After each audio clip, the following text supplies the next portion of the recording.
Pero también hace minutos en Caracas, el elefantiásico dictador Maduro anunció cosas bastante surrealistas.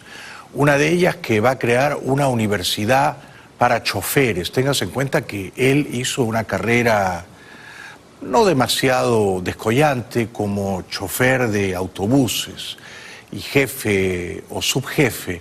Él ha nacido más para segundón del sindicato de autobuses o del metro de Caracas. Este es Maduro tratando de distraer la atención y tratando de sugerir que todo está bien cuando en realidad todo está condenadamente mal.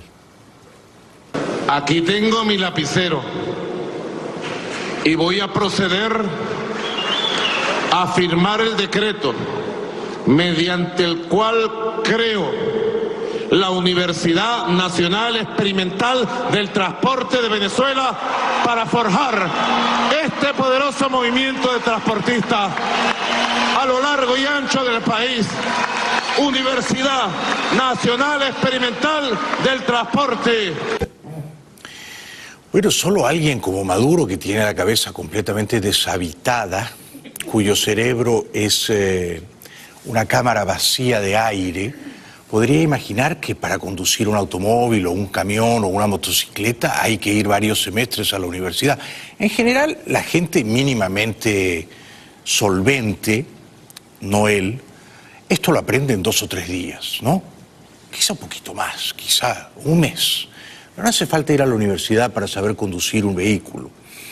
Bueno, dicho eso, Maduro también con su lenguaje corporal quiso decirnos que todo discurría en un ambiente de fiesta bananera.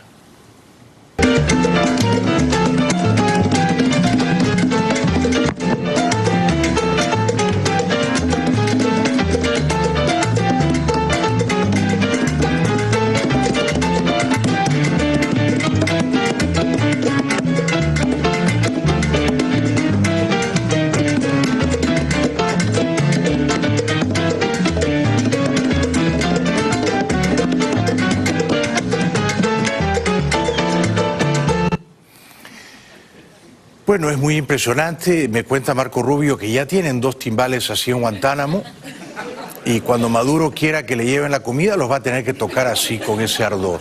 Esta va a ser la manera de comunicarse de Maduro, decir que tiene hambre, ¿no?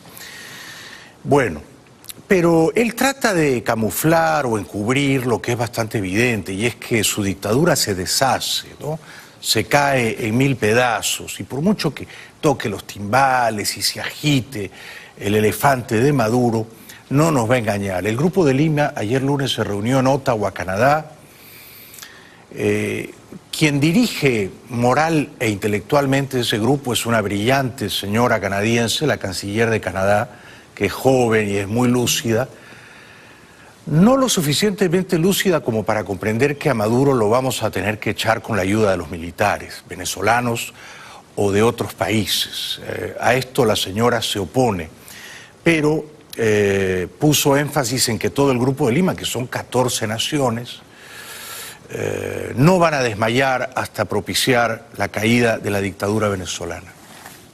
El Grupo de Lima, integrado por países latinoamericanos y Canadá, pidió el lunes un cambio de gobierno en Venezuela de manera pacífica y llamó a los militares venezolanos a reconocer al autoproclamado presidente interino Juan Guaidó. In terms of the democratic legitimacy, en términos de democracia legítima, Juan Guaidó es el presidente interino de Venezuela. Es muy importante entender que deriva su legitimidad de la Asamblea Nacional, que es el único órgano legítimamente constituido democráticamente en Venezuela.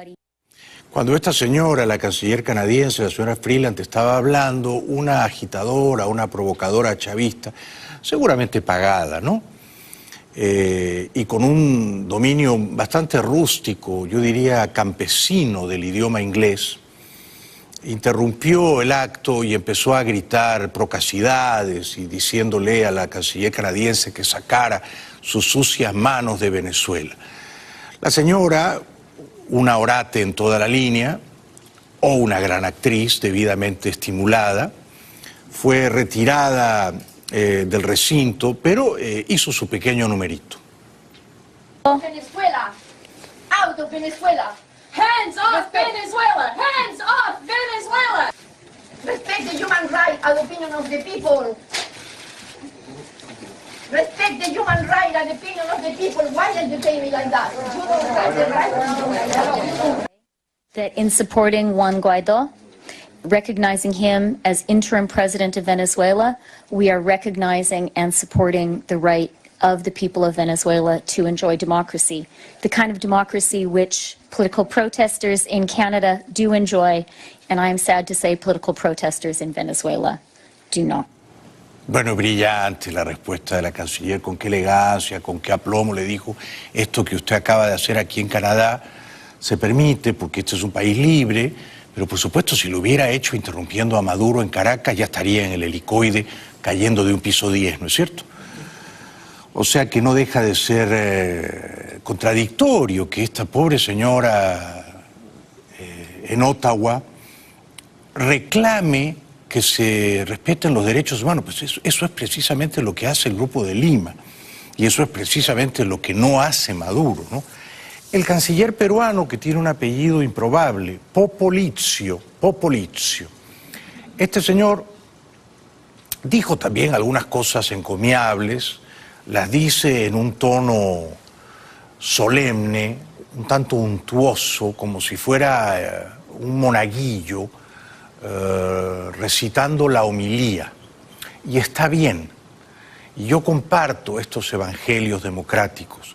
El único problema, querido amigo Popolizio, es que su poder de persuasión no es tan poderoso como para ablandar la coraza moral del dictador Maduro. Es decir, que por mucho que usted empine el tono retórico de su disertación y use este tono tan prosopopeico, no va a convencer a Maduro de entregar pacíficamente el poder. Hemos acordado admitir a Venezuela democrática, liderada por el presidente Guaidó, para que forme parte del Grupo de Lima, como lo ha dicho la canciller Freeland. Anhelamos tener una Venezuela democrática presente en la próxima reunión del Grupo de Lima en Colombia. Ahora es el momento de actuar. No más diálogos que no den resultados concretos. Apoyamos una hoja de ruta constitucional que promueva una transición pacífica y democrática inmediata a través de un proceso electoral transparente, libre y justo.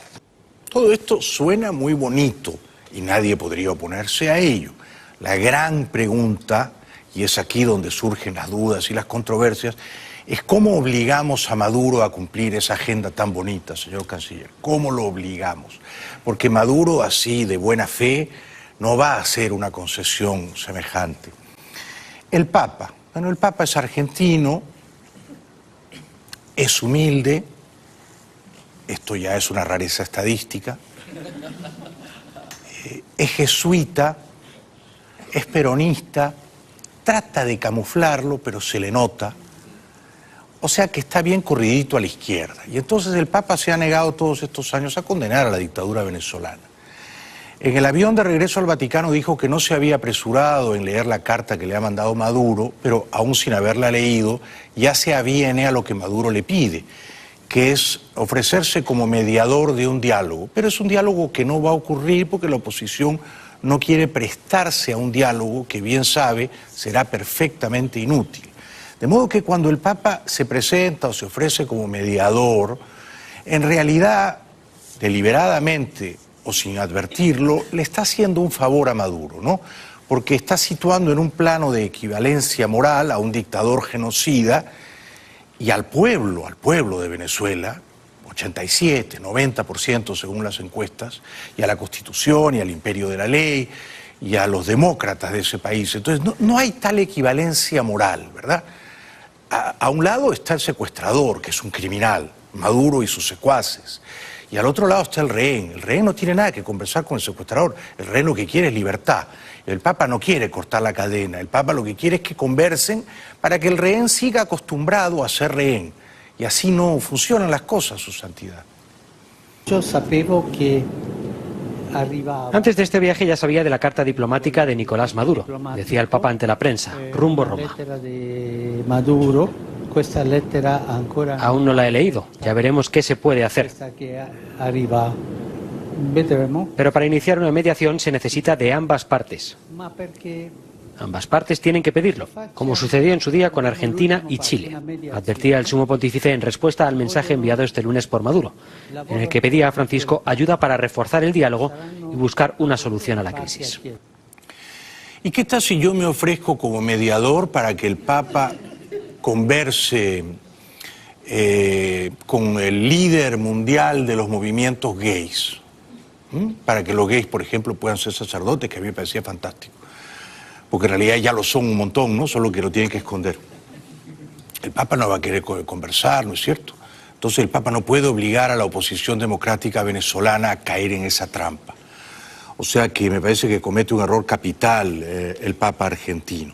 Ha reaparecido hoy el señor Ramos Alup, que en su día fue presidente de la Asamblea Nacional, es un veterano político venezolano de Acción Democrática.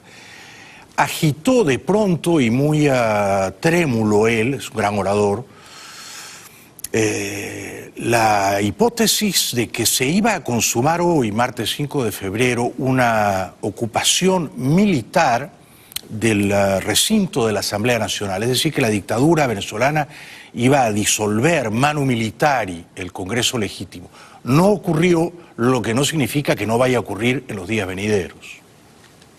Son capaces de tomar militarmente este recinto, porque creen que de esa manera nos pueden hacer cesar en el cumplimiento de nuestros deberes constitucionales.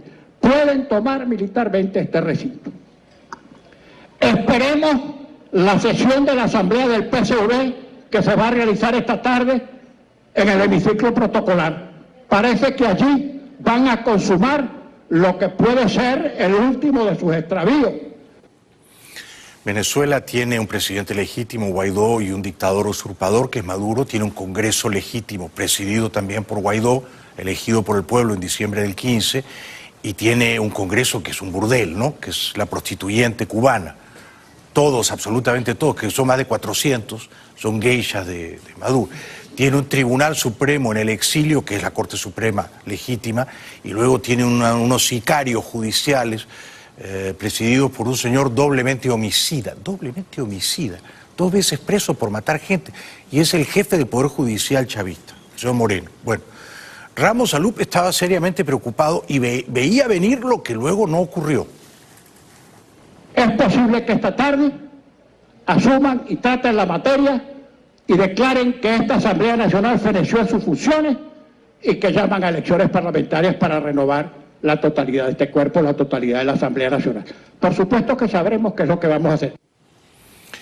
Bueno, entre tanto, Cabello, el matón Diosdado Cabello, en efecto, atizaba el ánimo hostil, combativo de sus partidarios y los llamaba a convocar tan pronto como sea posible unas elecciones parlamentarias destinadas a desmontar el Congreso legítimo.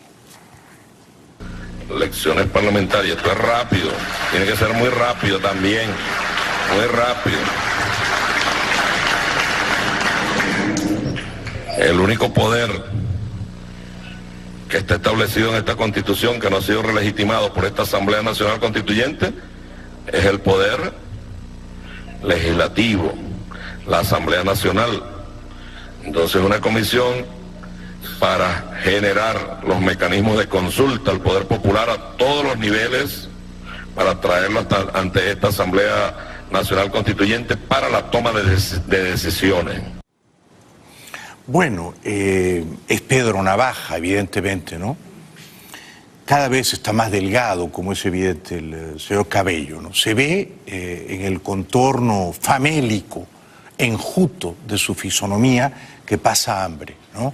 Como casi todos los venezolanos. Bueno, en esa misma reunión patibularia, porque todo lo que preside Cabello parece un meretricio, una cantina, ¿eh? O la cantina de un meretricio, todavía mejor, ¿no? Él es el barman de un burdel, de un puticlub.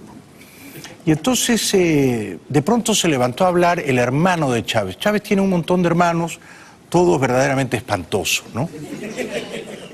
Algunos aún peores que él, ¿no? Este hermano creo que se llama Adán, y entonces probablemente para intimidar a los militares de Estados Unidos, le informó al mundo de que él es un avesado, eximio karateca. Yo la tuve con Chávez, tuve esa fortuna. Fue mi instructor de pistola, de fusil. Primera vez que lo digo en público. Pero entonces fíjense, algunos de los compañeros más cercanos a mí saben que yo fui karateca. Yo soy karateca. Ah, bueno.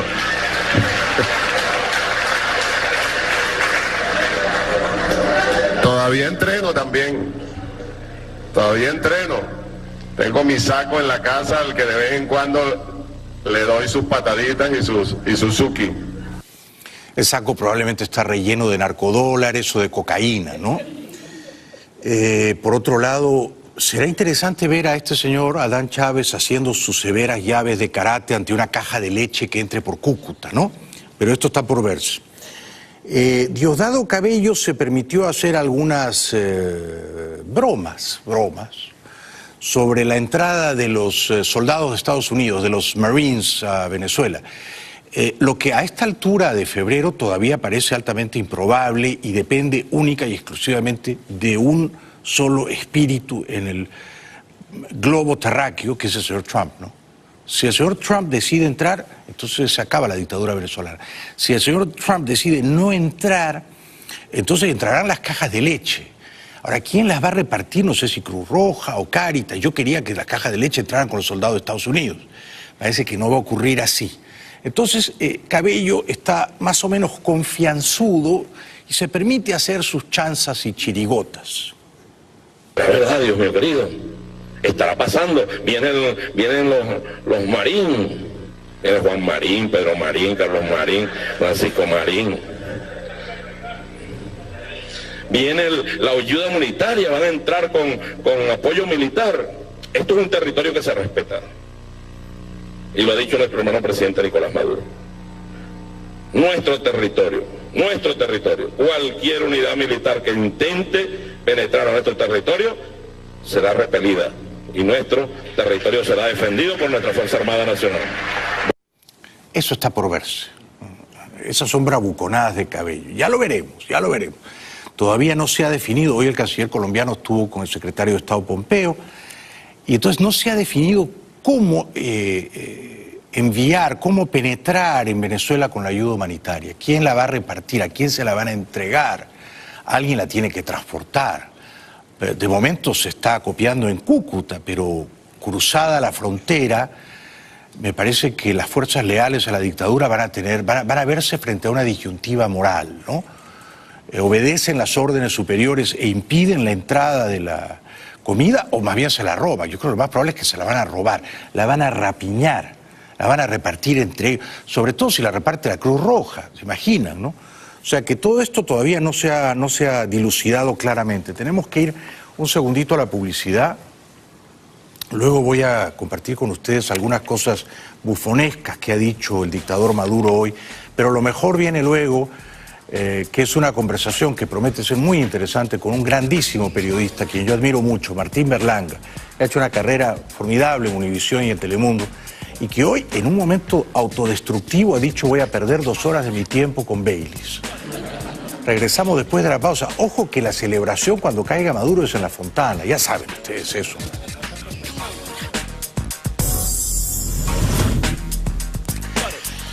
Bueno, estamos recordando aquí, porque el programa no lo hago yo solo, ¿no? Lo hace también el invitado y lo hace el público, ustedes en sus casas, pero el público que viene aquí, que es como una pequeña cofradía o secta. Somos una secta iluminada, ¿Qué nos une? Nos une el odio, porque nosotros cultivamos el odio como si fuera un bonsái. Lo regamos, el odio al chavismo, ¿no? ¿Qué es el chavismo? ¿Es una ideología? No, qué ocurrencia. El chavismo es simplemente una banda criminal, un atajo de ampones.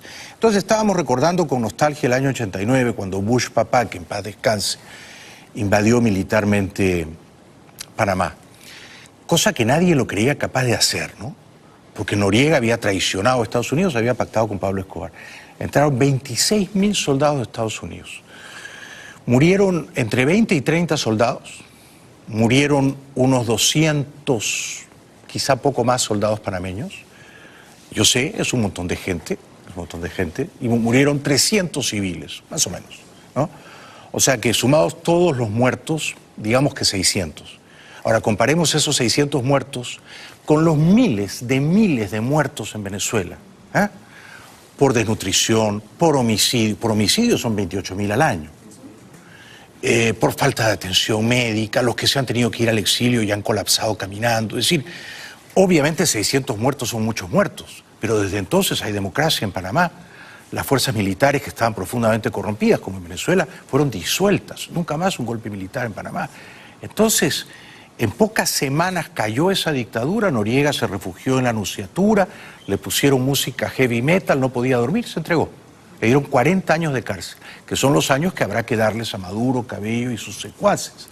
Entonces, no crean ustedes que las dictaduras nunca caen. Lo que ocurre es que Cuba es el cisne negro.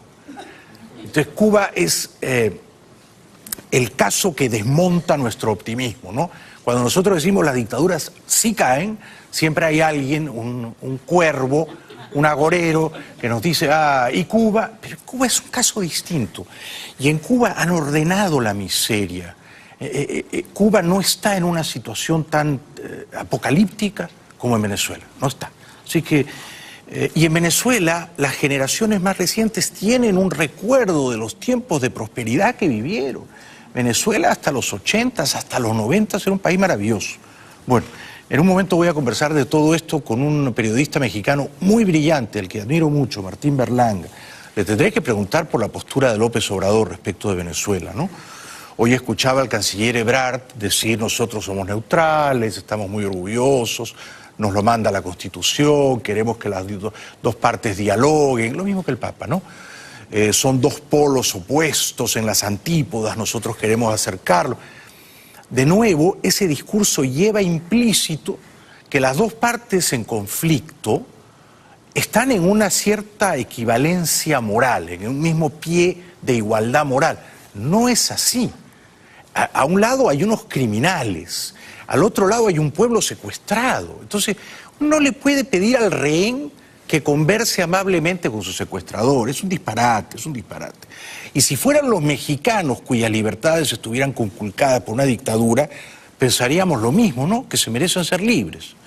Bueno, Guaidó hoy, en una charla con estudiantes, perdonen que no se oye muy bien, pero insistió mucho en la importancia de ser tolerantes con el que piensa distinto de ti.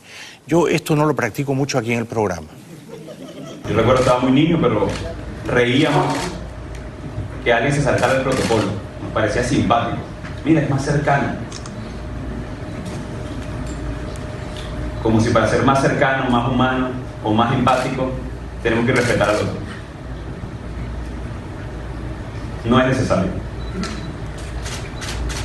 Así como sociedad es importante esa empatía, esa cercanía, pero siempre respetando las reglas básicas de juego.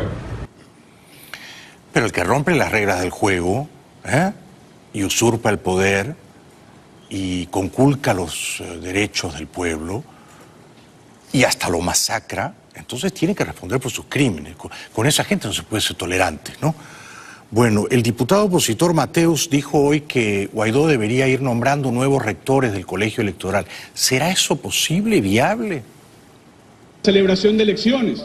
El estatuto manda que esta Asamblea Nacional incoe, incluso a través de trámites que acortan lapsos legales, la designación de nuevos rectores del Consejo Nacional Electoral, porque eso es un mandato del pueblo de Venezuela y es una potestad de esta Asamblea, que haya elecciones con un nuevo Consejo Nacional Electoral.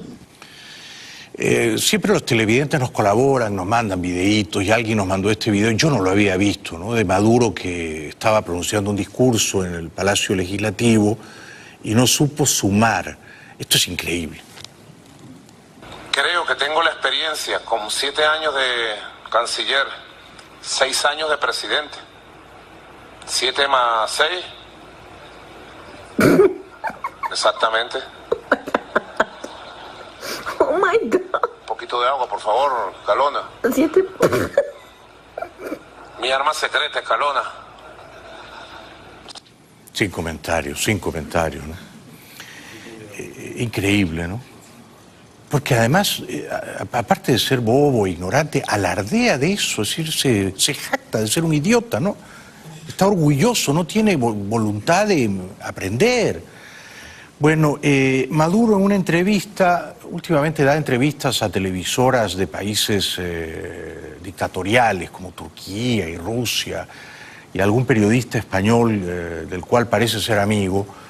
Maduro llamó payaso a Guaidó. ¿Dónde se jubilaría usted?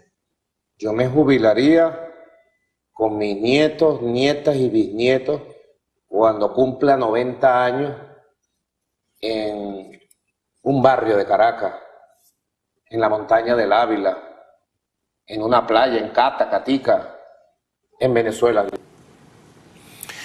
Bueno, esperemos que eso no ocurra, ¿no? Es decir, que esperemos que la divina providencia nos exonere de tener que seguir sufriendo a Maduro unas décadas más, ¿no? Chávez lo echa de menos, lo necesita a su lado. Hay alguien que tiene que cargar del maletín y Maduro parece ser la persona apropiada para emprender ese viaje al más allá. Todos estamos elevando plegarias en ese sentido para que se reúnan, porque van a estar dichosos ambos de reencontrarse.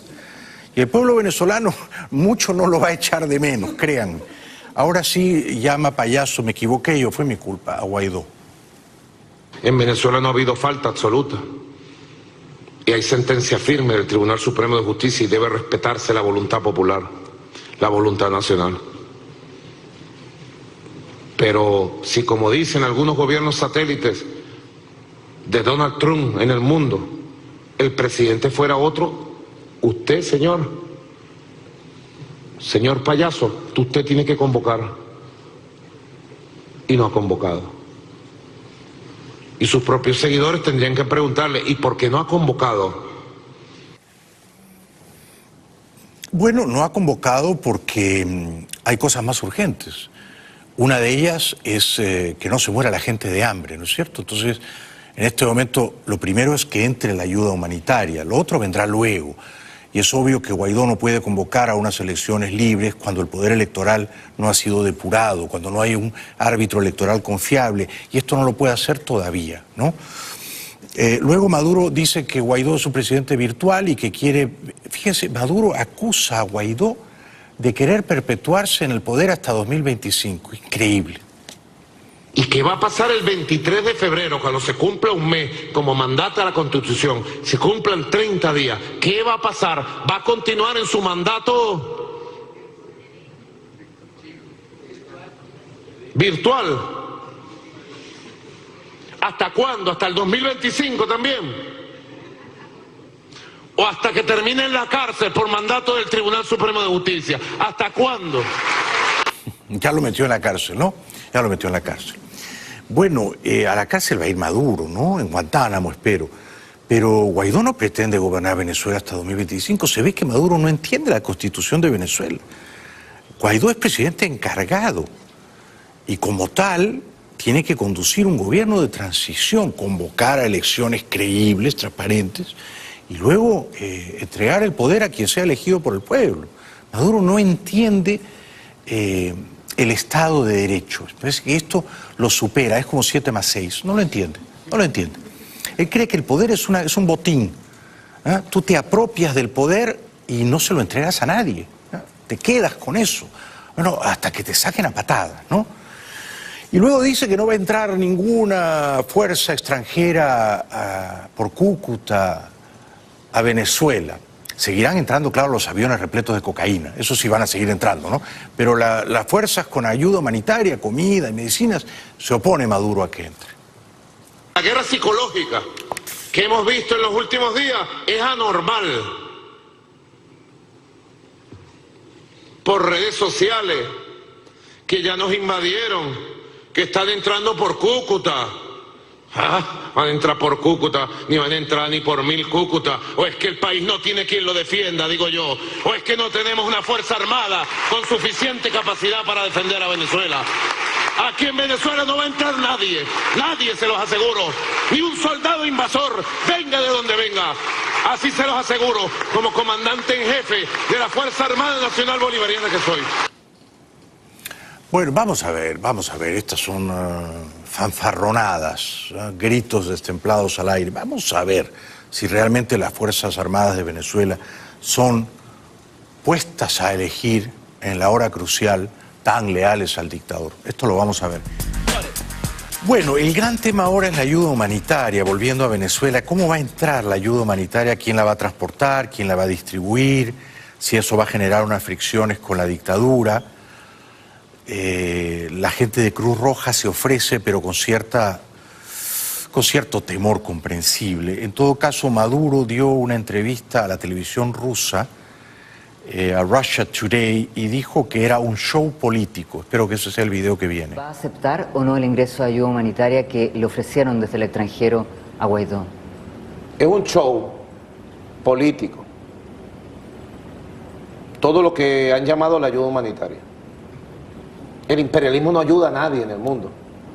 A nadie. Dime en qué lugar del mundo han llevado ayuda humanitaria. Lo que han llevado es bombas. Bombas para destruir Afganistán, Irak, Libia, Siria, para provocar muertes. Es un show, así de sencillo. Venezuela no se va a convertir en un país dependiente ni mendigo del mundo. Venezuela tiene la capacidad para producir lo que necesita. ¿Y cómo explica entonces que millones de venezolanos se hayan tenido que ir porque no podían comer en su país de origen, ¿no? Bueno, la Cruz Roja se ofrece a repartir la ayuda humanitaria. La Cruz Roja venezolana confirmó el martes su disposición a participar en la distribución de ayuda humanitaria internacional. Que la Cruz Roja venezolana va a actuar en la medida que le sea solicitado y que ingrese la ayuda humanitaria en la preparación y distribución de la ayuda humanitaria. Una vez que nos sea entregada, nosotros vamos a trabajar, es nuestro deber y estamos capacitados para ello. Si ese señor va a dirigir el reparto de la ayuda humanitaria, le van a robar toda la comida. Toda se la van a robar a ese señor.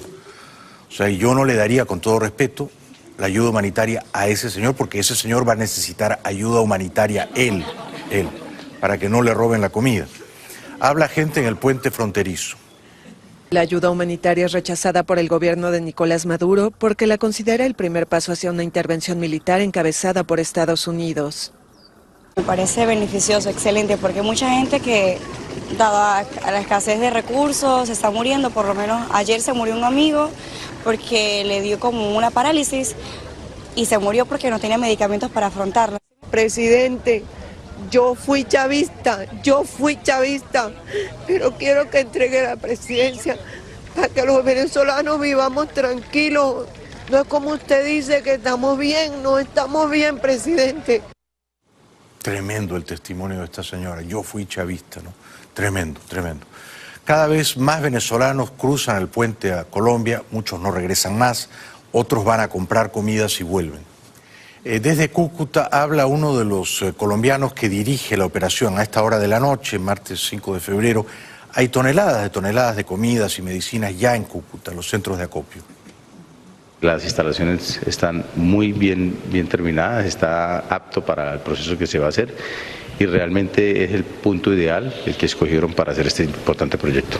El puente de tienditas tiene bodegas, oficinas y es un sitio con la infraestructura para este centro de acopio. Estuvo una delegación de Estados Unidos, por los que van a dar las ayudas y que se habló ahí, se analizó en la reunión. Estuvieron los diputados por parte de Guaidó y estuvieron los del PMO. Imágenes de las cajas de comidas y medicinas, muchas de ellas llevan el sello de USAID. Estas son las imágenes, las primeras de la ayuda humanitaria anunciada por Estados Unidos para enviar a Venezuela. El cargamento será recibido en 3 centros de acopio ubicados en Colombia, en Brasil y otro en una isla del Caribe, cuyo nombre todavía no ha sido revelado. El traslado de las primeras toneladas de asistencia se había iniciado ya por vía terrestre desde la capital colombiana hacia la ciudad fronteriza de Cúcuta. Hasta el momento se desconoce cuál va a ser el procedimiento para la entrega. Una delegación del presidente interino de Venezuela, Juan Guaidó, va a llegar a la zona para colaborar en este proceso. Si la ayuda la va a distribuir la Cruz Roja o Cáritas, los chavistas, la dictadura se la va a robar toda. O sea, la ayuda humanitaria tiene que entrar con soldados que sean capaces de asegurar que llegue a quienes más la necesitan. Regresamos después de la pausa.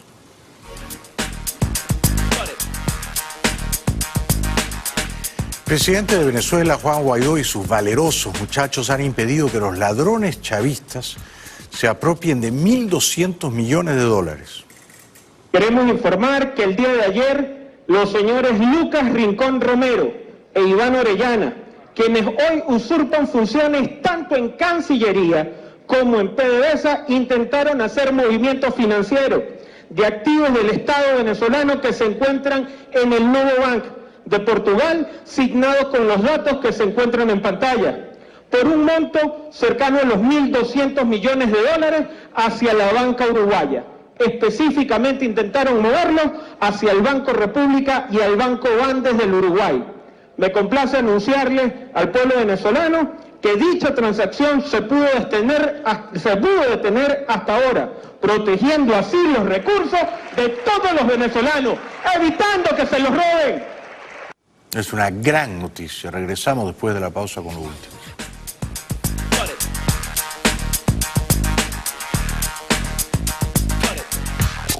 El gran Juanes habló sobre Venezuela. El cantante colombiano Juanes celebró el lunes que numerosos países reconozcan al opositor Juan Guaidó como presidente interino de Venezuela. Creo que nunca habían estado tan cerca como ahora de que realmente se vuelva a recuperar la democracia. En una entrevista concedida a la AFP en México, el artista también se pronunció por una transición democrática y pacífica en el país sudamericano. La verdad me siento muy emocionado de lo que está pasando ahora. También obviamente expectante porque pues la idea es que no vaya a ser nada sangriento, pues, ¿no? O sea, es lo que todo el mundo espera, es que sea una cosa pacífica, ¿no? Pero ver a todo el mundo unido con el nuevo presidente interino, ver cómo la gente marcha en las calles sin miedo, cómo la policía los deja marchar. Sí, es importante, es emocionante. Bueno, Juanes es un gran tipo y un mejor artista. Yo espero que a Maduro lo derrotemos pacíficamente, o no tan pacíficamente, pero hay que derrotarlo. Por las buenas o a las bravas, Juanes, pero tenemos que ganarle la partida esta vez a Maduro, ¿no? Sí que sí. Y entonces cuando los Marines capturen a Cabello y le pongan su mameluco naranja, Cabello le preguntará, ¿usted es Pedro Marín o Juan Marín? Hasta mañana, chao.